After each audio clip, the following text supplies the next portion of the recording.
"I believe this belongs to your family," Rachel Holloway said, and turned her gloved hand palm up so the lantern could find the ring. George Holloway did not answer her. He could not. His right hand was still fixed on the doorknob, and his left held the kerosene lamp too close to his face, so that the amber light climbed his cheek and pooled beneath his eye. The gold band on the woman's index finger caught that light and gave it back. He knew the shape of it the way a man knows the scar on his own wrist. He knew the width and the small dent along the inside edge where Ronald had once caught it on a barbed wire fence. He knew the inscription, though he could not read it from where he stood. He had read it 12 years ago by the light of a different lantern, in a different country with different hands. The wind moved across the porch of the Cross H Ranch and stirred the fringe of the widow's black shawl. Behind her, the sky over New Mexico had already surrendered its color. Only the ridge above the arroyo held a last band of orange, and even that was thinning by the second. A horse shifted in the corral. The windmill turned once, then stopped. Everything else on the ranch, every fence post, every stone in the well curb, every board of the barn he had built with his own back, seemed to lean forward a little, as if waiting for him to say the wrong thing. "You have the wrong house," George said, and heard how his voice broke on the last word. Rachel did not lower her hand. "You are George Holloway. Your brother's name was Ronald. Your ranch is called the Cross H.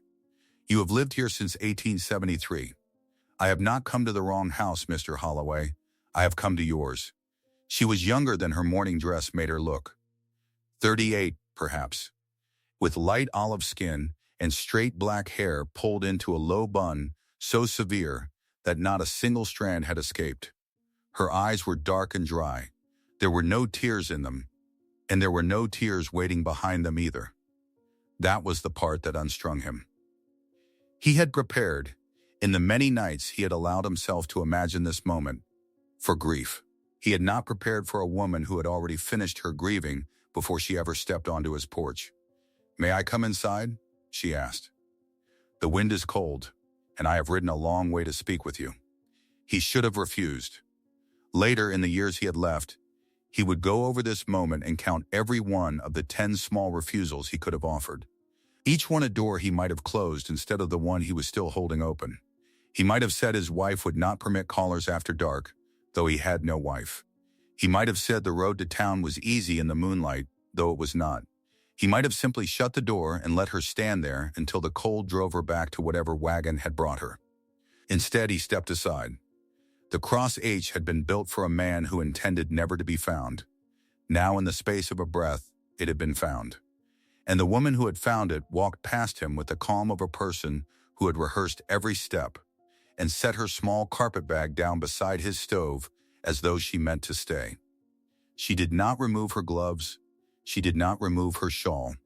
She sat in the straight back chair beside the stove and folded her hands over the top of the carpet bag as though it were a Bible she had brought along to swear on. George set the lantern on the table between them and lowered himself into the chair opposite. His knee cracked. The stove ticked. Neither of them spoke for a long moment, and the silence was not empty but full. The way a well is full before a rope goes down. "My name is Rachel Holloway," she said. "I was your brother's wife. Ronald never married. Ronald married me in October of 1874 in a Methodist chapel outside Sedalia, Missouri. The pastor's name was Elias Bram. If you would like the certificate, it is in my bag. If you would like the pastor's letter attesting to his memory of the ceremony, that is in my bag also. If you would like the names of the 2 witnesses, I can give you those from memory, though one of them has since passed." She recited it the way a bookkeeper recites a column of figures. There was no pride in the recitation, and no sorrow either. George stared at the seam of her glove. "Ronald died in 1873, he said. Ronald died in the spring of 1883, of fever. In our bedroom, in the house we built together outside Warrensburg. He was buried in the Methodist yard beside the chapel where we were married. I laid the stone myself. It cost me $11, and I bought it from a man named Petrie who cut the letters shallow because he was cheap, and I have regretted the choice every winter since. Ronald died in 1873. George said again, quieter, as though repetition might make the ground beneath his boots stop moving. Rachel turned her right hand slowly so the ring caught the lamplight again, and this time she held it out across the table toward him. Not offering. Presenting. Read it, she said. He did not want to. He wanted to stand up and walk out into the yard and keep walking until the ranch was gone behind him and the mountains had swallowed his name. Instead, he leaned forward, because a man who does not lean forward has already answered the question, and he was not ready yet to answer it. The inscription was worn but legible. R.H. To R.M., yours in every weather. He had watched the jeweler in Kansas City cut those letters. Ronald had paid for it with money he did not have, borrowed against a hand of cards he had not yet been dealt, and he had shown it to George in the back of a saloon and said, "She will marry me the day this ring is on her finger." And George had said, "What girl?" And Ronald had laughed and would not say. R.M. Rachel something, a name Ronald had never told him. A girl Ronald had been about to marry when the syndicate came for what he owed. A girl Ronald had been carrying in his pocket like a folded photograph on the night George put a bullet through him in a ditch outside Kansas City and buried the ring with the body, because burying it was easier than looking at it. "Where did you get this ring?" George said, and the words came out as though they had been dragged across gravel. Rachel did not blink. "From my husband's hands," she said. "The day I washed him for burial." The stove ticked twice. A coyote called somewhere beyond the arroyo, and another answered it, and then the night went quiet again, in the particular way New Mexico nights go quiet, as though the whole territory were listening. George set both his hands flat on the table. He needed to feel wood. He needed to remember that there was a table between them and that the table was his, planed and pegged by his own hands in the second winter after he came west, when he had needed work for his hands to do so that his hands would not remember what they had done in Missouri. "Tell me," he said. "Which part?" "All of it. From the beginning." Rachel considered him for a long moment. Then she loosened the top button of her shawl, only one button, as though granting him a small formal concession, and began. "I met your brother in the spring of 1874. I was 27 and unmarried, which in Warrensburg at that time was very nearly a diagnosis. I taught the younger children at the Methodist school. He came into the schoolyard one afternoon looking for the pastor, and asked me instead where a man might find honest work in a town that had no reason to trust him. I told him the pastor was in the chapel, and that honest work was found the same way anywhere, by asking for it before you needed it." He laughed. I remember that. I had not expected him to laugh. "He was thin," she said, "thinner than a man ought to be. He had a scar at the hairline that was not old. He walked as though one hip did not entirely agree with the other. He said he had been in an accident on the road, and that a hunter had found him and carried him to a farmhouse where a woman had nursed him for 4 months without asking questions. He said he did not remember the accident. He said he remembered nothing before the farmhouse except a name, and the name was his own, and even that he had to be told twice before he trusted it." George's throat closed. He forced it open. "Go on." "We were married that October. He worked at the lumberyard for a year, then took a small piece of land west of town on shares. He was a good husband. He was not a happy man, but he was a good husband, and I learned early not to ask him about the years before I knew him, because when I asked, he would sit very still and stare at the wall and not answer for hours. Once, only once, he told me he had a brother in the West. He did not tell me the brother's name. He said the brother was dead to him, and that was the end of the sentence. "We had 2 sons," she said. "Thomas is 9. Samuel is 7. They are with my aunt in Warrensburg tonight. They do not know I am here. They do not know their uncle's name. They do not know that anyone is looking for them." "Looking for them," George said. "Yes, by whom?" Rachel's hands tightened on the carpetbag. "On the last night of his life," she said, "your brother told me a great many things. He told me about the debt in St. Louis. He told me about the men who held the debt. He told me the name of the man who had signed the ledger, and he told me the name of the man who was meant to be handed over in his place." She looked at him. Your name, Mr. Holloway. Your name was in the ledger.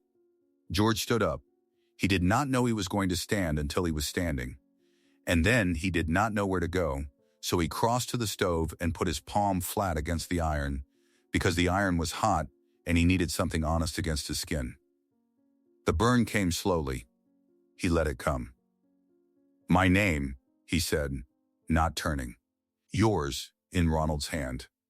Signed as surety on a note dated the 11th of March, 1873. $8,000 at a rate of interest I will not repeat because the sum of it turns my stomach.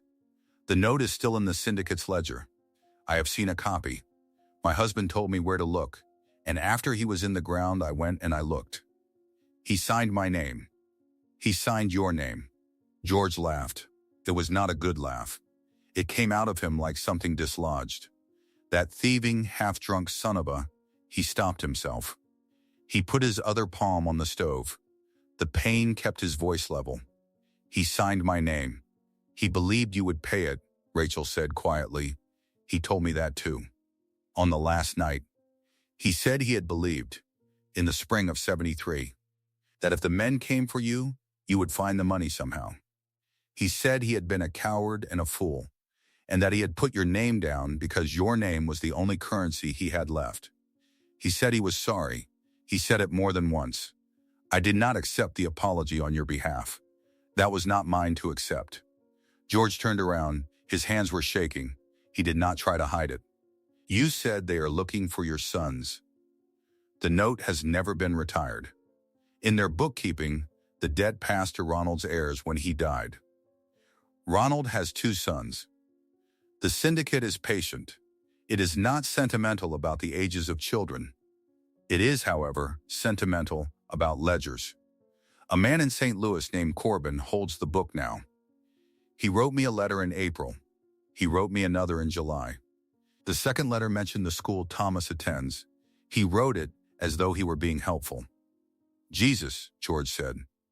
I have not been able to say that word in prayer since I opened the second letter, Rachel said. So please do not use it lightly in my hearing. He nodded. He had no right to argue. What do you want from me, he said. I want you to come to Missouri with me, to pay it. I do not have $8,000, Mr. Holloway, and neither, I suspect, do you. And even if we had it twice over, Corbin would take the money and keep the note, because the note is worth more to him alive than settled. No, I want you to come to St. Louis and stand in front of Corbin and tell him what happened in 1873. All of it. What Ronald did. What was done to Ronald. Where you buried him. Why, I want the ledger closed by testimony, not by silver. I want my sons taken off that page. He will kill me. He may. He will certainly kill me. Rachel looked at him steadily.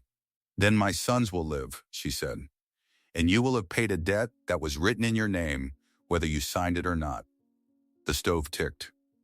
George looked at his burned palm and did not feel it. He did not answer her that night. He could not. He offered her the small back room that had been meant in his first hopeful years on the ranch for a wife who had never come. She accepted with a nod so slight it was almost not a nod. She carried the carpet bag herself. She closed the door behind her without a sound, and George stood in the kitchen a long time listening for the click of a lock that never came. She did not lock the door. That, more than anything else she had said, unsettled him. He did not sleep. He sat at the table with the lantern low and turned the burn on his palm toward the light and watched the skin blister and thought about a ditch outside Kansas City in April of 1873. He thought about the sound a shovel makes going into wet clay. He thought about Ronald's face by the last of the lantern light and how the face had not looked surprised, only tired. As though Ronald had known for a long time which of them would be the one still standing.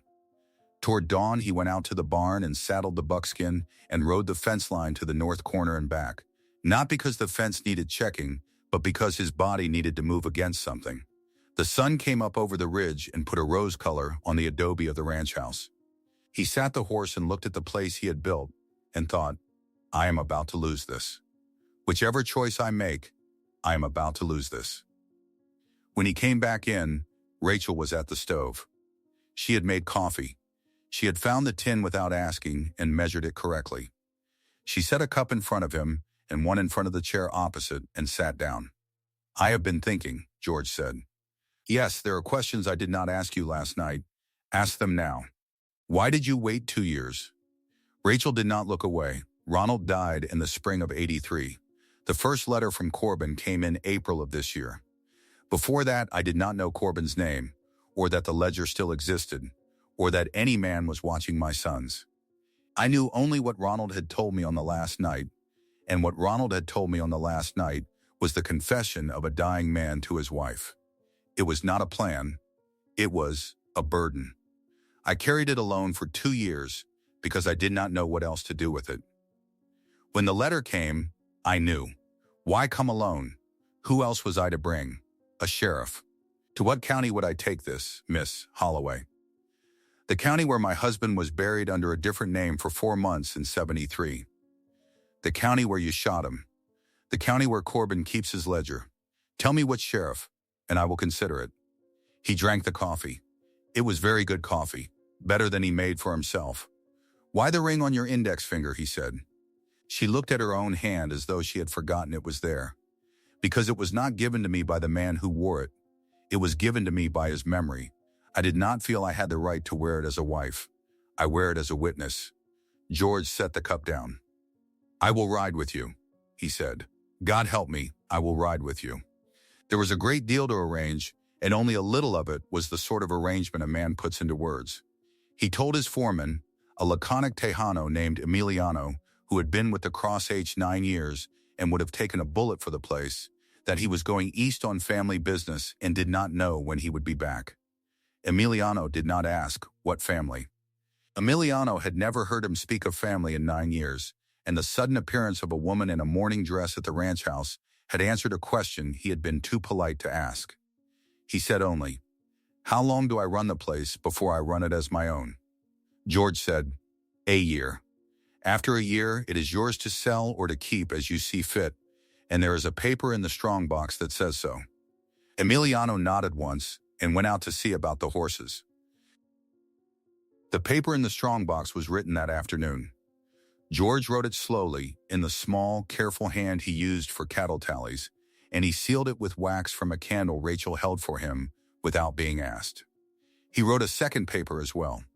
The second paper was for a bank in Santa Fe, and it named a woman in Warrensburg, Missouri, and 2 boys whose ages were 9 and 7. And it directed that a sum of money be sent to them yearly out of the ranch's earnings for as long as the earnings held. He did not show this paper to Rachel.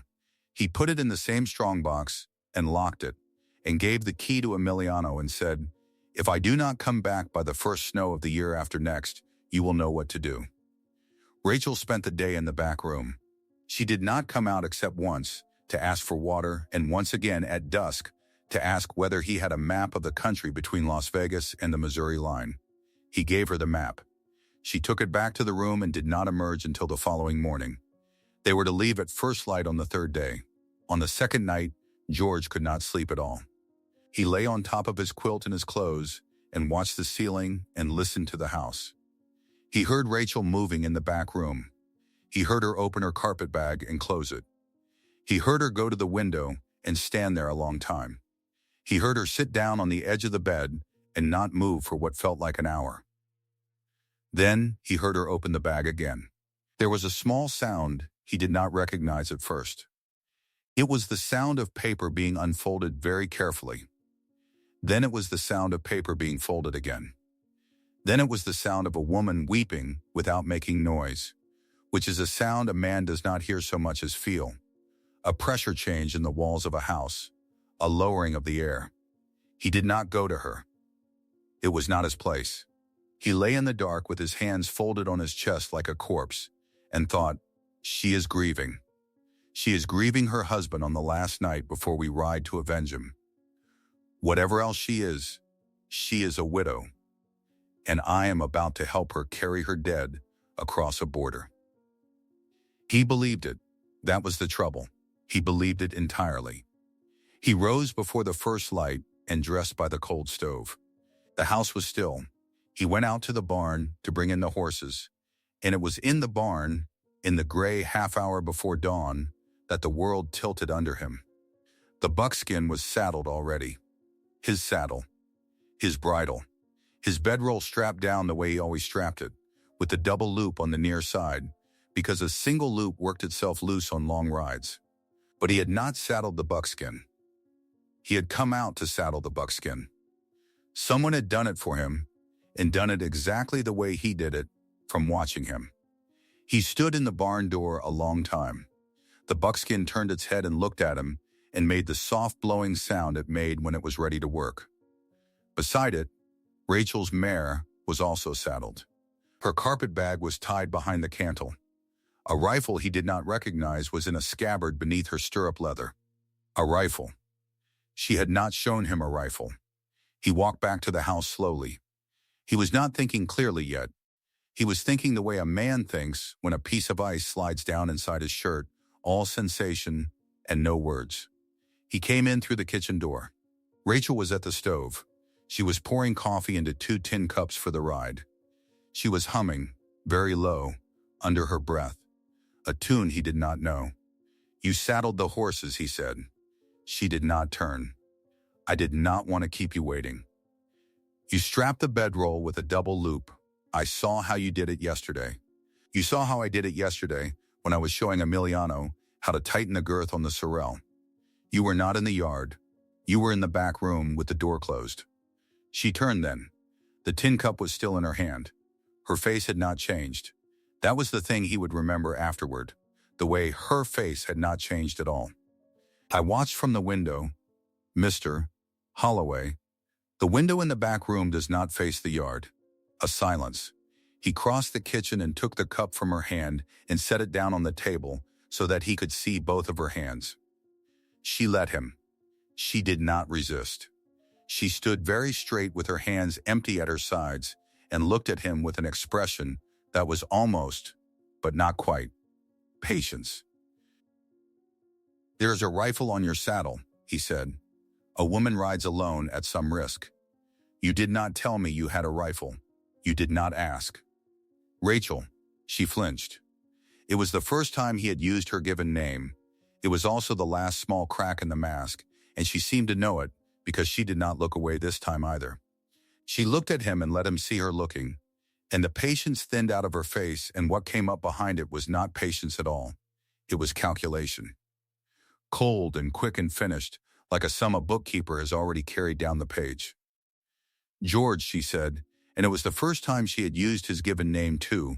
"We should ride. Sit down." "George, sit down, Rachel, and put your hands flat on the table where I can see them. And tell me who saw me strap that bedroll yesterday. Because it was not you." She sat. She put her hands flat on the table. And after a long moment, she began to smile a small, tired smile that had nothing to do with anything she had said to him for 3 days.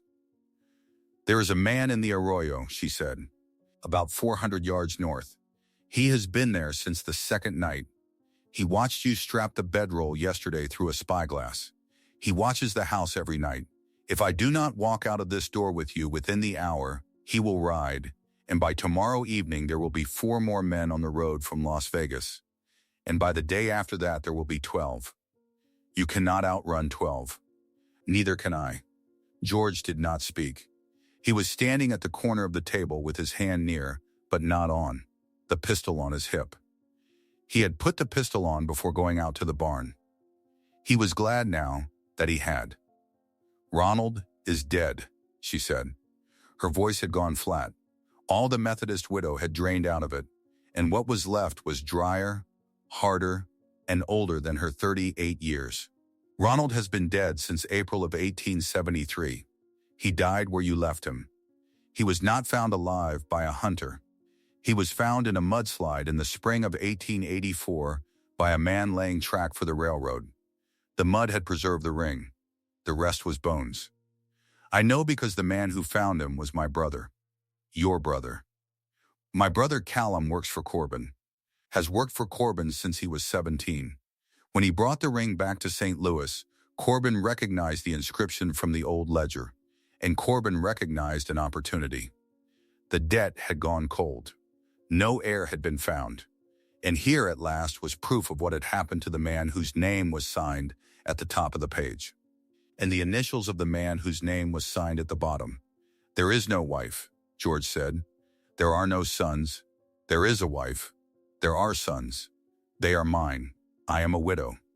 My husband was a track foreman named James Holloway, no relation," which is a coincidence Corbin found very useful. "He died 3 years ago of a lung complaint. My sons are Thomas and Samuel. Their ages are correct. Everything else I told you was constructed from a ledger and a marriage certificate that cost Corbin $11 to have forged. The pastor Elias Bram does not exist. The town of Warrensburg does. My aunt does not. And your brother." "My brother Callum," she said, and her voice caught for the first time on anything at all, "is in a room in St. Louis. He has been in that room since April. Corbin does not trust a man who has grown a conscience. And my brother has grown one. He will not come out of that room alive unless I ride back into Missouri with you tied to a saddle beside me." Those are the terms as they were explained to me. I did not negotiate them. Corbin does not negotiate. The kitchen was very quiet. Outside, the sky was beginning to pink over the ridge. The buckskin in the barn blew softly and stamped once. "The ring," George said. "The ring is your brother's. That much is true. I did wash it. I did not wash him. I washed the ring in a basin at a hotel in St. Louis while Corbin watched, and I put it on my finger, and I got on a train. On your index finger. Because I could not bear to put it on the other." Her hands were still flat on the table. She had not moved them. She was looking at him steadily, and now, at last, there were tears in her eyes, and George understood with a slow, sick certainty that these were the first real ones she had shed in his house. He did not move for a long time. Neither did she. The stove ticked once, and then the light came fully over the ridge, and the kitchen went from gray to gold, and George saw for the first time that morning that Rachel's hair had a little dust in it from 3 days of hard riding, and that the collar of her morning dress was frayed on the underside where it rubbed her neck, and that her hands, flat on the table where he had told her to put them, were trembling now in a way they had not trembled before. "How old is your brother?" he said. 24. "How long have you had him?" "He has been mine since he was 6. Our mother died and our father drank, and I raised him. I taught him his letters at the same table where I taught the other children. He is not a bad man, George. He is a stupid one. And he fell in with Corbin at 17 because Corbin pays in gold and asks few questions. And by the time he understood what he had fallen into, he could not climb out. He has done things I will not tell you about. He wants to stop. He wrote me a letter in March. He said he wanted to stop. Corbin found the letter. And so he is in a room. He is in a room." George walked to the window. The arroyo ran north from the house for a mile before it bent. 400 yards was nothing. A man with a spyglass and a rifle at 400 yards was in effect sitting at the same table with them. He looked at the ridge and did not see the watcher, which meant only that the watcher was good. "If I turn you over to the sheriff in Las Vegas," he said, "what happens to your brother? He dies within the week. If I ride out with you as we planned, what happens to me? You are shot from the saddle somewhere in the panhandle. Or you are taken alive to St. Louis and shot there. Corbin has not told me which. I do not think he has decided. And your brother? My brother is released. Or Corbin says he will be. I am not a fool, George. I have thought about whether Corbin will keep that part of the bargain. I have decided that he will, because a man like Corbin understands that his word is the only thing that makes women like me get on trains. If he breaks it once, no other sister rides for him again. It is not mercy, it is bookkeeping. And you." She did not answer at once. "I have not been promised anything about myself," she said. "I did not ask." George stood at the window a long time. The sun climbed. The buckskin blew again in the barn. Somewhere, 400 yards up the arroyo, a man he could not see was checking a watch and calculating how much longer he could wait before the failure to depart on time became a signal in itself. He thought about Ronald in the ditch. He thought about the shovel. He thought about the 12 years of silence he had bought with that shovel, and about the price the silence had accrued in interest, and about the woman at his table who had ridden 3 days across 2 territories, carrying a ledger she had not signed, to a man she did not know, on behalf of a boy she had raised from 6. He turned around. "Get up," he said. "Leave the carpet bag. Bring the rifle. We are going out the back." Rachel looked at him. "Where are we going?" she said. "To get your brother," George said. "The long way." They went out through the root cellar and up the dry wash behind the smokehouse, where the ground fell away from the ranch house at an angle a man with a spyglass on the north ridge could not see. George had walked that wash 100 times checking for snakes, and had never once thought of it as a road out. It was a road now. Rachel followed him without a word, holding the skirt of the morning dress up out of the dust, with one hand, and the rifle across her body with the other, and she moved better than he had expected. The way a woman moves who has spent more of her life outdoors than her clothes suggested.